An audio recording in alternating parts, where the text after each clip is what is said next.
गिफ्टला घालत त्याला थंडे घाला. ए चला आवडलं का? आवडलं ना मग.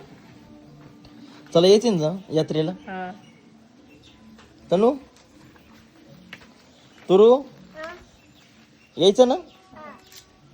दादाला नाही घ्यायचं? नाही दादाची झोप बीप काही होत नाही त्याच्यामुळं. नमस्कार मंडळी, कशा आहात तुम्ही सगळेजण? मजेत ना? आम्ही पण मजेत. आज श्रावण महिन्यातला 3रा सोमवार आहे. तर तुम्हा सगळ्यांना सगळ्यात आधी श्रावण महिन्यातल्या 3ऱ्या सोमवारच्या खूप खूप शुभेच्छा. आम्ही सगळेजण निघालोय आता निजर्णेश्वरला यात्रेला. हे पहा आमची भाची कंपनी आलेली खास यात्रेसाठी आहे ना.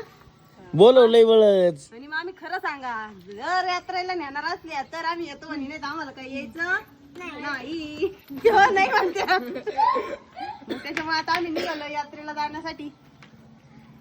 बरेच जण विचारत होते हे निजर्णेश्वर नेमकं कुठे आहे, तर कोकणगाव मध्ये आहे.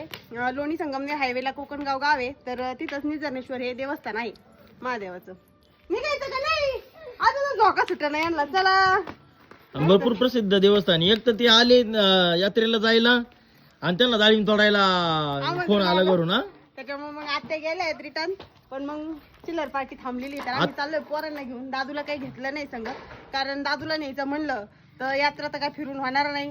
तोच एवढ त्यालाच एक जण राखण लागेल. चला चला दादा. तनू तुला नाराज झालता, मम्मीला घरी जावं लागलं परत. तनू आता नाही नाराज. एक तर सकाळी 11ला निघायचं नियोजन होतं, पण थोडं कसं मिस्टेक बिघडली कामाची, त्याच्यामुळे निघता 12:30-1 वाजलेला आहे. पिशव्या घेतल्या आम्ही. हे पा सामान ठेवायला पोरं आणि मामी एवढी मोठी कोणी कशाला घेतली म्हणलं. मागच्या वेळेस कसं मग ट्रॅक्टर एका हातात, ह्या हातात काय धरायचं, त्या हातात काय धरायचं, अशी पंचायत होऊन जाती. मग मस्त पैकी पिशवीची घडी बिडी घालून घेतली, म्हणजे कसं सगळं सामान व्यवस्थित बसत आहे का नाही. तुरवाळ नाही मेहंदी किती भारी काढली. त्याला आता ही पिशवी ह्याच्यात बसलीये. एवढं सोडून काहीच घ्यायचं नाही, म्हणजे कसं सांभाळायचं नाही. संध्याकाळी 4 टायमिंग पर्यंत येऊ रिटर्न. चलो.